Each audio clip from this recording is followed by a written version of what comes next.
in this situation again. And thank you. A couple of questions when we get to it, but let's move on.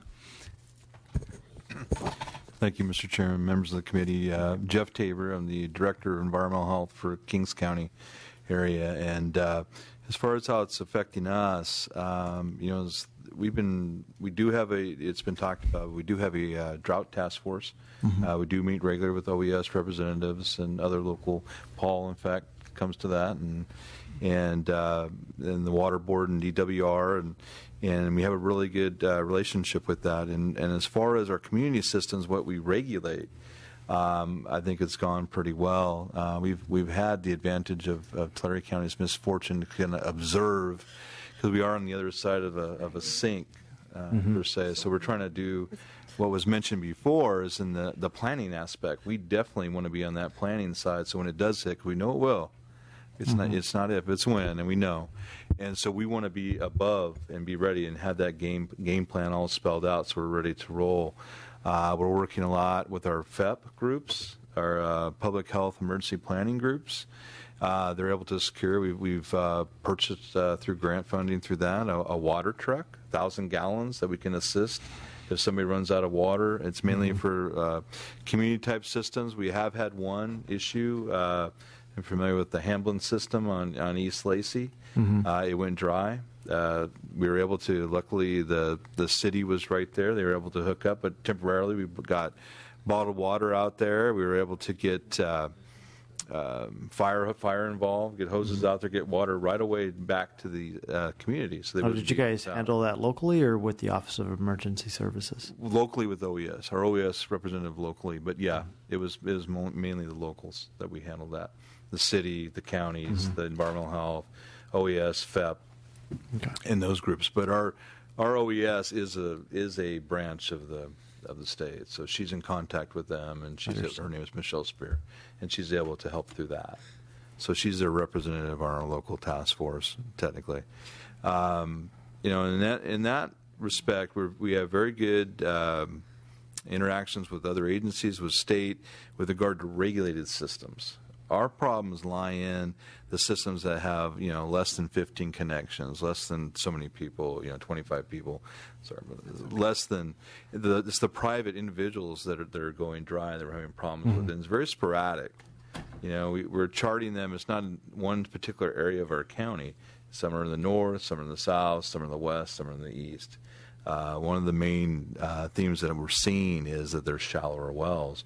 However, we have a lot of wells out there that we don't know about, ag wells that are going dry. There's a lot of drilling in our area, a lot of tapping into our resources, and we just don't know. There's probably more than we actually know what's going on out there. We would like to see programs that actually allow for more, and I know Paul can do this, more well sounding. So we can do better preparation to know when these wells do go dry. At least we can give our residents an idea of, hey, you've got this much time, and we can start to prepare. And it's a very simple program, just to sound a well and to get it going. But again, it costs money, and there's funding for that we would like to see if we could get a hold of that. Some of the groundwork, like I said, has already been done by self-help enterprises. Paul's group's been great. They're a big player with us, and we appreciate everything that he's done.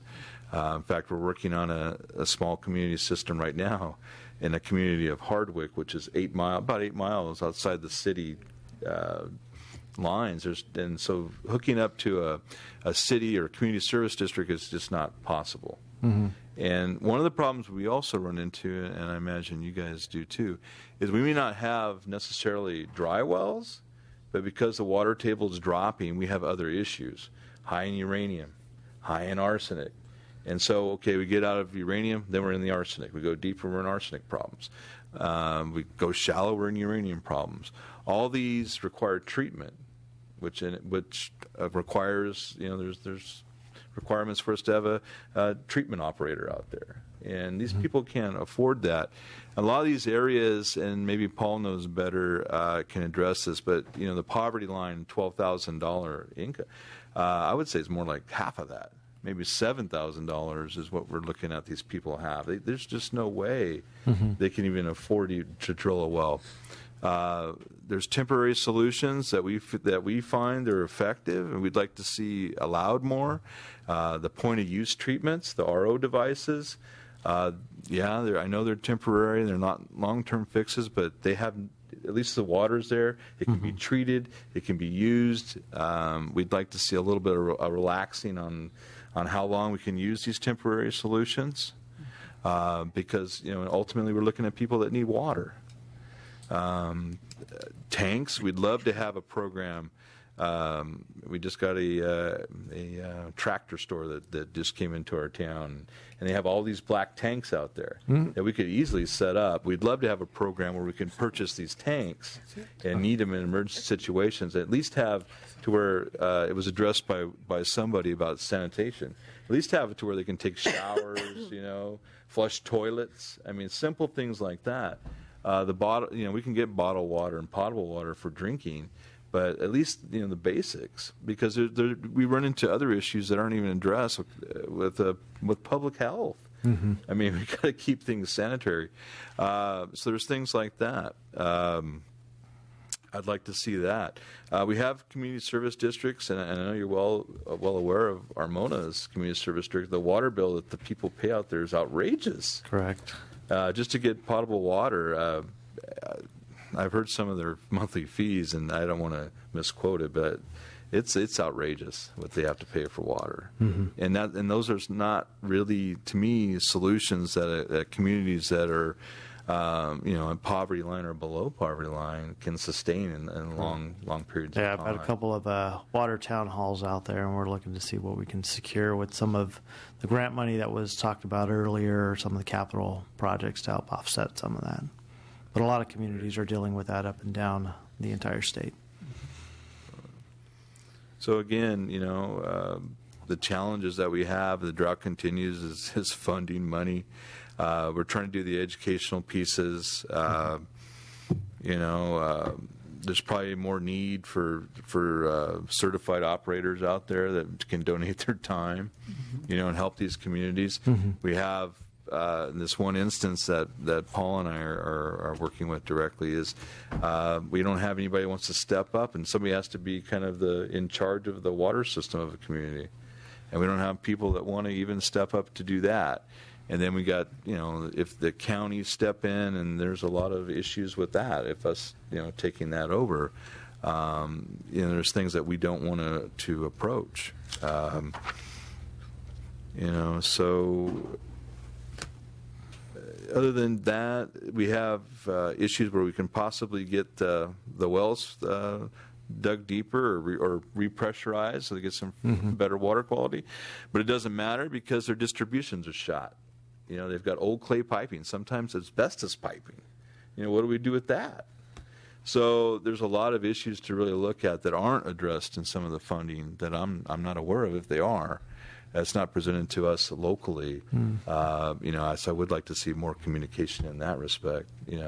But again, our focus, we feel that we're really observing Tulare. We understand what's going on. We want to just plan the heck out of everything, and so we're ready.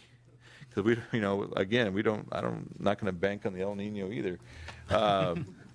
We need to really, really prepare for these things. And again, it's cyclic. If it happens in the future, we've set a precedent. We know what to do. Our community's ready, and it just becomes kind of a procedural old hat, so to speak, that we know what to do in these cases.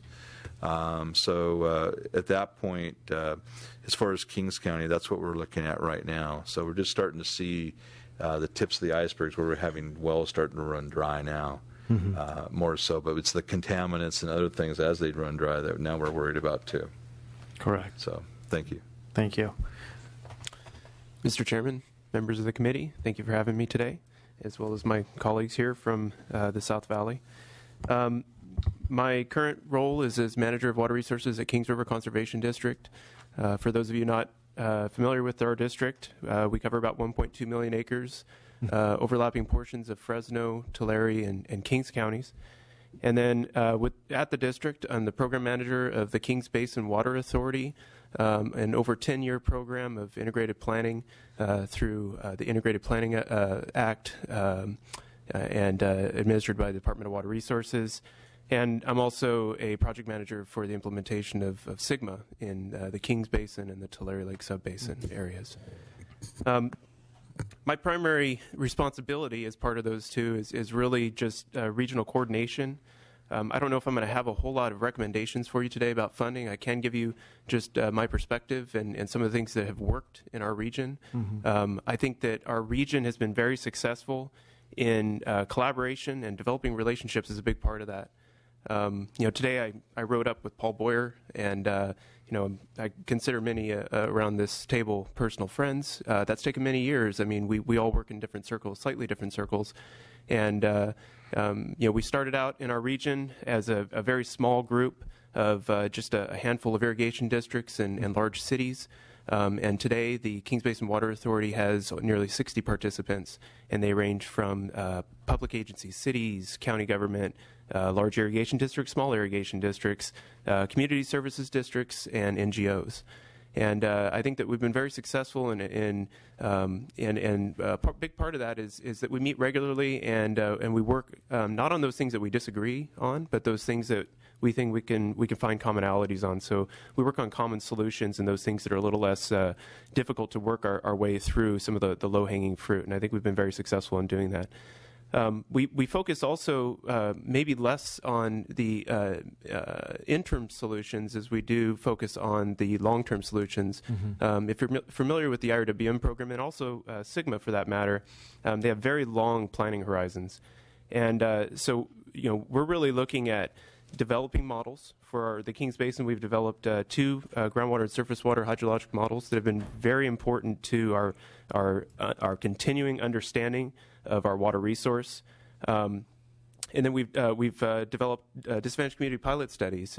You're aware of the Tulare Lake hydrologic region disadvantaged community study. There was also a study specific to the Kings Basin, and those two studies complemented one another. In the Kings Basin, we focused primarily on identification of the disadvantaged communities, who those players were in those communities, the community leaders, and then how we could get them engaged in regional planning. Because until integrated planning really started to gain momentum, everybody really just operated in their silos. They were really focused only on their own solutions.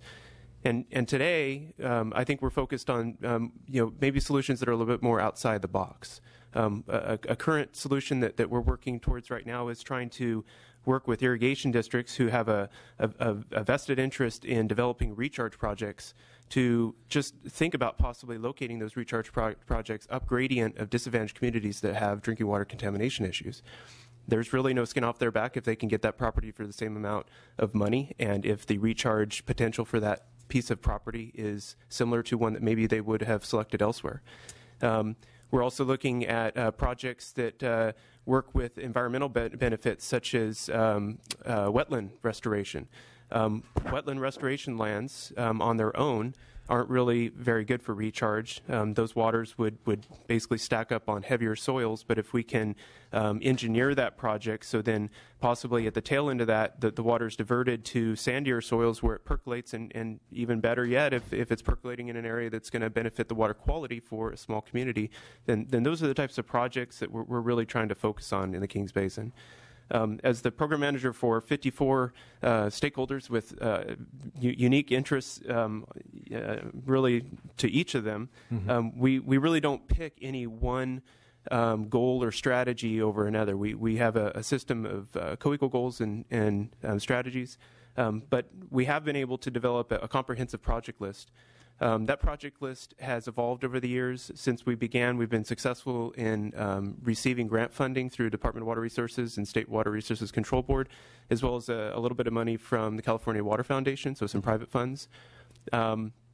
And we've used that money to develop a wide range of projects, and that really speaks to the fact that we don't really have a preference. We understand that we have a lot of needs in our area, and so we've done everything from River Parkway projects to recharge projects to small community well rehab projects, and then a lot of planning. As I mentioned, one of those grants was a disadvantaged community outreach pilot study. I think if I were to point to any one need related to the drought and OES, I would just say, again, hitting on the long-term solutions, I think vulnerability analysis is important. We really, see our models as being a way that you could possibly do some of that work. I think that, it seems like that these wells that are going dry come as a very big surprise, not only to the individual well owners or the small systems, but also to maybe the counties themselves and adjacent communities, residents in general. And I think if we could do a little bit better analysis looking ahead at different scenarios, whether it is current conditions or maybe accelerated conditions of the drought, or if the drought were to stop and then come back maybe a few years later. I think if we could fund studies to take a look at that, maybe we could be a little bit more prepared for future conditions, similar to what you're seeing with climate change analysis. In our disadvantaged community working group, we worked on a challenges matrix, and that really wasn't specific to disadvantaged communities. We looked at really all stakeholders. And related to funding, I think that one of the bigger challenges for these smaller, less economically privileged entities was the lack of upfront funding. So at least through Chapter 8, Prop 84 funding, and I think it's also Chapter 8 in Prop 1, it's basically reimbursement in arrears, and they have a difficult time, finding the needed cash flow in order to implement these projects. And it's made even worse when the reimbursement schedule is really bad. Right now, we're looking at about a 3-month period of time from even if the stars align and we prepare the perfect grant reimbursement request and report, and we submit it to the department. It can take up to 3 months for us to see a check, and then again it comes to the IRWM authority, and then we have to turn around and cut a check to the project sponsor. And then one other related challenge, I think, is that we continue to focus on the California Water Code definition of DAC, and that is challenging in and of itself to us because it's really too simplified. In regions that are most infected and have the most disadvantaged communities, I think that it really excludes other considerations such as the rural location. We've talked about physical consolidations. Those are pretty easy, or much easier, I should say, when you have a large community that's in relative proximity to that small disadvantaged community. If it's any great distance, then the infrastructure needed in order to physically consolidate is much more expensive, especially when you're talking about a community with not that many connections. Cost effectiveness, and then also just access to what type of access do they have to water resources? So it goes beyond just the economics. That's all I really have. All right. No, thank you for that. Let me ask if there's any questions from the dais. If not, I can go ahead and just jump right in. But you guys kind of all touched on this, some of the services relating to OES and how that works and suggestions. But first let me just begin with one thing, and I think it was Mr. Jensen had talked about it, was for residents and apartments where they don't have a plan how to get water. So whether you're in Tulare County or Ventura County, what are you guys are on the ground.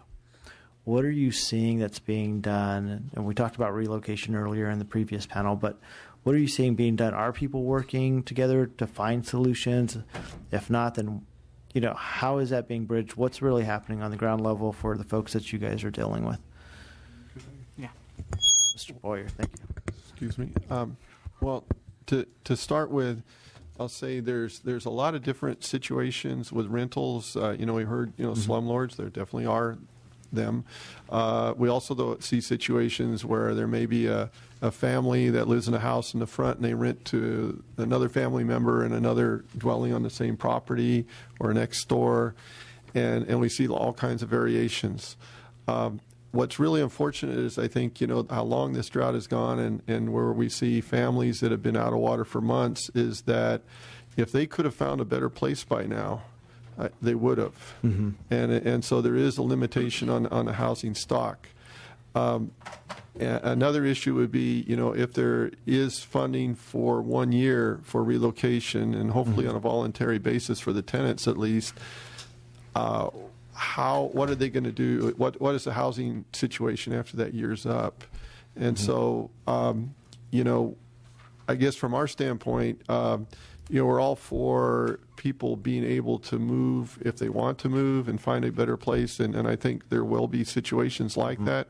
But there's a lot of situations we've seen, like in East Porterville on one street there, where this family member has got the other family on the street, and really they don't want to leave if they don't have to. So that's just one side of it we've seen, and we realize, I think, that there are different structures worked out to deal with rentals, and I'm not sure exactly what those are with OES at the state level. And I think each county looks at it differently, and hopefully we can move ahead. From your perspective, is this a prevalent problem, or, are we talking? In regard to rental properties, yes, we believe about 60% of the well failures impact a rental property. So it is a significant portion of the issue. To address some of Mr. Jensen's comments, it's not so much a gift of public funds issue anymore. We resolved that a couple of months ago with Cal OES. So in the example he gave regarding the property owner in Munson that is willing to purchase the tank and install it, we came to an agreement with Cal OES that would be an okay approach, and then the county could provide the water for the tanks. The issue we're coming up on now is, we need an agreement with that property owner about documenting that relationship. So we're working on that, but also the source water. So in the area of Munson, I think Cutler Orosi was brought up earlier. Currently, that system is in a position that they are able to provide water to us for tanks. However, that ability, as the drought progresses, diminishes. And so there's that fear and that worry about what is the status of their system. And we certainly don't want to impact another small system to fill tanks in another community. The other city that's in that region is Dinuba. They've been asked. We have not received a commitment from them to provide water. So should we provide water to those rental properties, that water would be trucked from Bakersfield, which is a significant distance and a significant haul. That's where the more permanent solution of a new well for Munson comes in. If we had a well in Munson that was able to provide potable water to the tank, it would be a very easy answer. But again, it's not going to be a one answer fits all. As we've seen consistently over and over, things change almost on a daily basis. Situations change, and each situation is addressed a little differently. Mr. Boyer pointed out a couple of different instances. You have straight landlords, you have owner occupied in one house and renting to a family member behind them. And so each of those, we've come up with a different scenario and a different solution in coordination with Cal OES. Yeah, no, that's an interesting point, and I wanted to ask. I think Mr. Osterling had brought up you work with Sigma. It seems like we always say, this community's in trouble, they need water, let's drill a well. Okay, but how is that all going to play into effect with Sigma and long-term solutions? Right. And that's both for Munson and East Porterville. That's been, I also work with Sigma. Eric and I work a lot together on that issue and many other issues.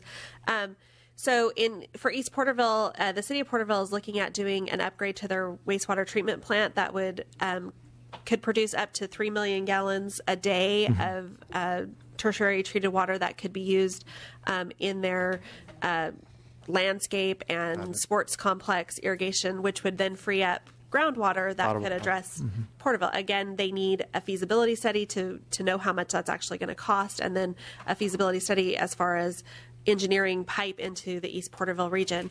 In Munson, there's a project that's been moving forward for several years now. It's the Northern Tulare County Surface Water Treatment Project, which could actually provide treated surface water to 7 communities in the North County.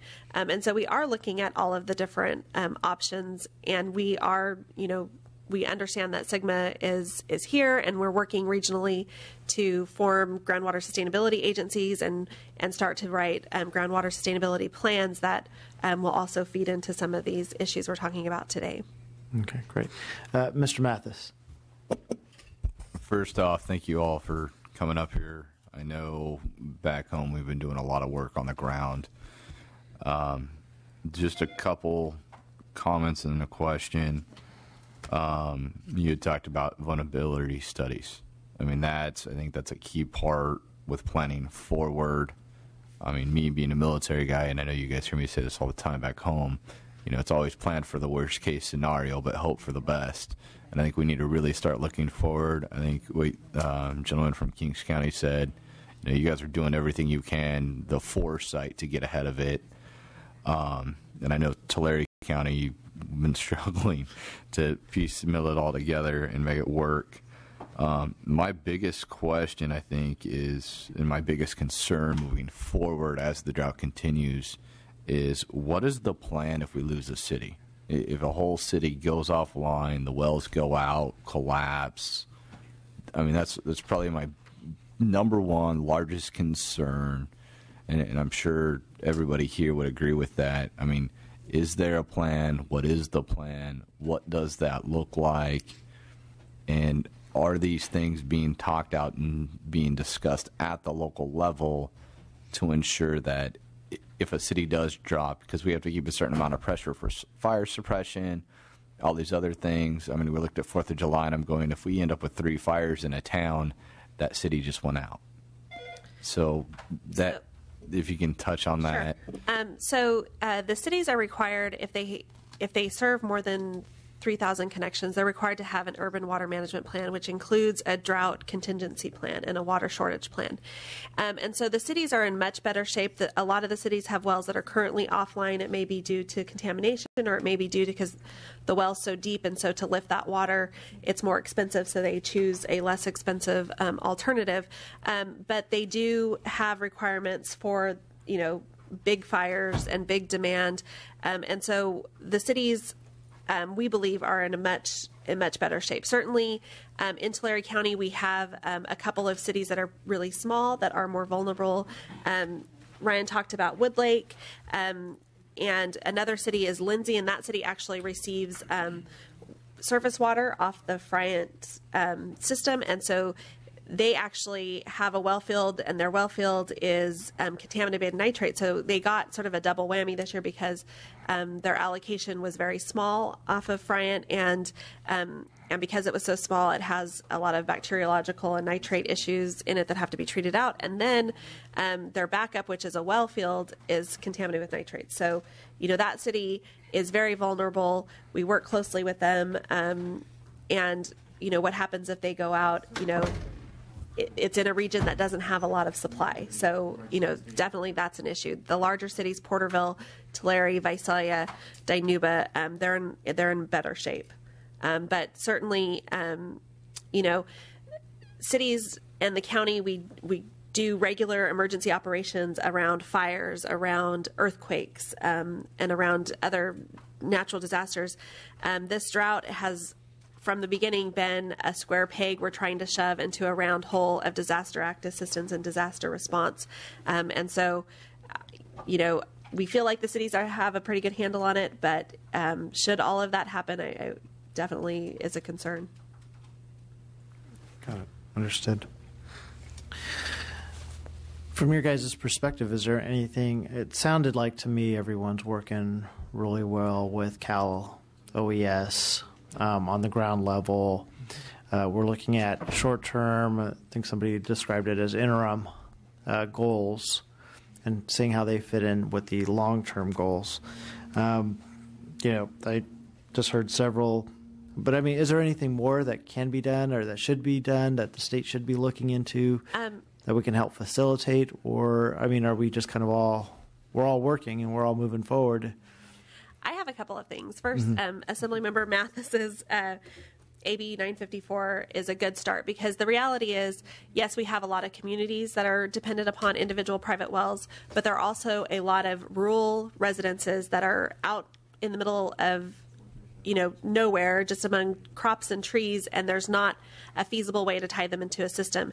And so actually we had a woman come to our last drought task force meeting. They're not a low-income family. They're sort of middle of the road, and they just don't have the $50,000 or $60,000 sitting around to drill a new well. And so having a pilot project to start to provide loans for those solutions is very necessary. Stanislaus County, they had some money in their economic development fund that they were able to do a pilot program for the loan. So Tulare County is prepared to sort of take that approach. We just need some money to stick in the program to offer up those loans. The other thing, and I think Paul and Ryan both touched on it a little bit, is some upfront funding. So we mentioned some communities like Okieville and Munson, and there's not an existing entity there. And all of the state pots of money require that a public agency be the applicant and the recipient. Tulare County has been creative, and we've been able to provide that role. But again, we don't have access to money to do some preliminary engineering. So when you go to a state funder, when you go to DWR or you go to state board and say, this community needs a distribution system and they need a water supply, their question is, well, how much is that going to cost? And then, I write down on a little scratch piece of paper, this is what we think, but they need some backup. How many linear feet of pipe is that going to be? How many connections is that going to be? How many wells do you need? How deep are they going to be? What's the construction look like? And so if we had a pot of money the county could go to and access to hire a consulting engineer, and this is the approach we've taken in East Porterville. DWR came forward, gave us $1.2 million. We hired a consulting engineer. They did the preliminary design work and study and said, here's the cost, here are the different components. Then as the county, we can go to the different funding sources and say, what part of this, what line items in this project are you able to fund? And that's what we've done for both Munson and for East Porterville, that we've been successful. We're doing that a little bit for Okieville with less firm numbers, but, sort of using that approach. So it's just having the ability to have that technical assistance to access these grants. Great, I have a bill for that. Yep. Oh, great. AB 937. 937. If I could just add, please. A couple of these places actually with private donations, actually we're self-help is fronting the cost of these preliminary engineering reports because we just can't get other funds quickly enough, with the hope that if the project gets funded, it would be reimbursable. Two things I guess I'd add is that what we're seeing is water suppliers that in the past, when it be prior to the drought, had no problem putting out a meter on a fire hydrant to let a contractor get water in their truck for dust control, now are saying, wait a minute, we don't have enough water for serving anybody outside our jurisdiction. And so on the way up here, Eric, we were talking about if they're in the planning for resiliency in the future, if these water suppliers, the larger ones in particular, could look at, if a drought comes again, how much water could we spare so that we're not going there begging for water at the last minute and not having it in time. That would be very helpful if they, again, voluntarily, if they could provide a limited amount of water and spread that demand around. And then lastly, when the Tulare Lake Basin study was done, I identified 354 disadvantaged communities with water systems, and of those, 96 only have one source. And so if there could be a priority looking at funding for systems that are trying to get them at least two sources, that will help in resiliency in the future for drought issues. Okay. My understanding is the department does have priority lists. Yes. About whether it's fundable, we're not sure. And if that could be made clear, that would be very helpful. Okay. Typically, only if your initial supply has some sort of contamination. It's not just a second supply for drought resiliency priority at this time. Yeah. Got it. Okay. Great. Anything else that anyone else would like to add?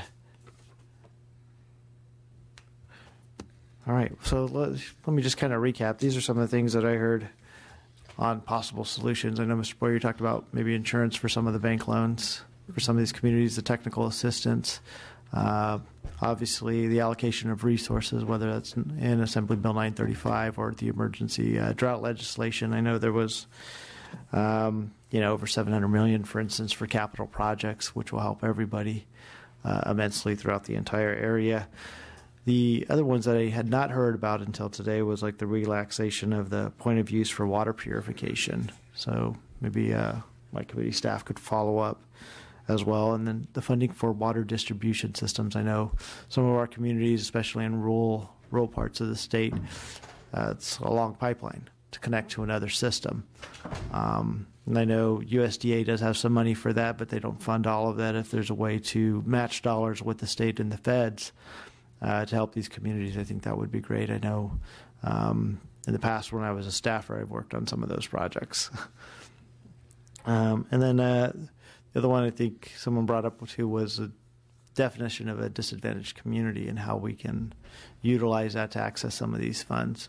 But so far, I mean, I know from the legislature's perspective, we feel like we're trying to do what we can in terms of allocating resources, trying to provide it through the departments of technical expertise. But you guys are the ones on the ground. You guys are the ones helping put these together and dealing with the families. And so know that we are a resource. I know Mr. Mathis and all the committee members here want to be helpful. Sometimes we don't know how to be helpful. So the guidance you can provide since you are there, or having us ask the right questions. I am pleased to hear that everyone locally is working well with Cal OES and that we are kind of plugging along. I know that there's some communities that are still grappling with potentially running out of water, but it doesn't sound like it's at an extreme level that I thought I would hear. But you know, as long as we're all prepared, we're all moving forward. Everyone has their task force. We're here. We're here to help. So thank you. Thank you for your testimony. This time, let me go ahead and open it up for public comment, if there's any public comment. Okay, hearing and seeing none. Would you like to offer a closing statement, Mr. Mathis? Yes. Thank you. First off, thank you, Chairman Salas. Thank you for inviting me to the oversight hearing.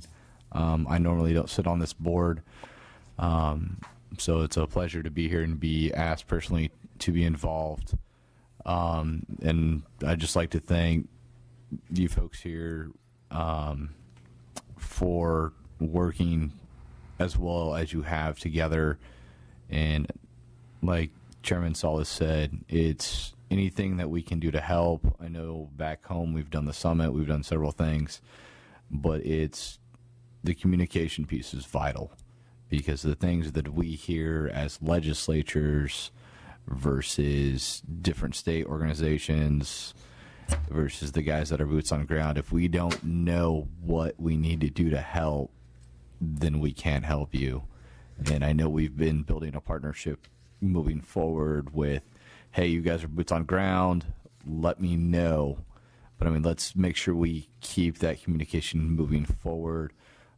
Gentlemen from Kings, I'm sure your guys' relationship with Chairman Salas is pretty well in hand as well. But I mean, as this drought continues across the state, as we look at these things, these NASA predictions of 10, 12 years of drought, we've definitely got to make sure these partnerships are locked in step, and that we're looking at every possible thing and legislative ideas that we can do to fill in those pockets that are failing, where there's not an ability to get help.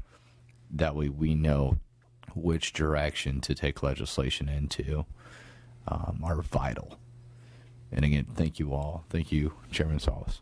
All right. Thank you. Thank you for your testimony. Thank everyone for being here. We're going to go ahead and conclude the informational hearing.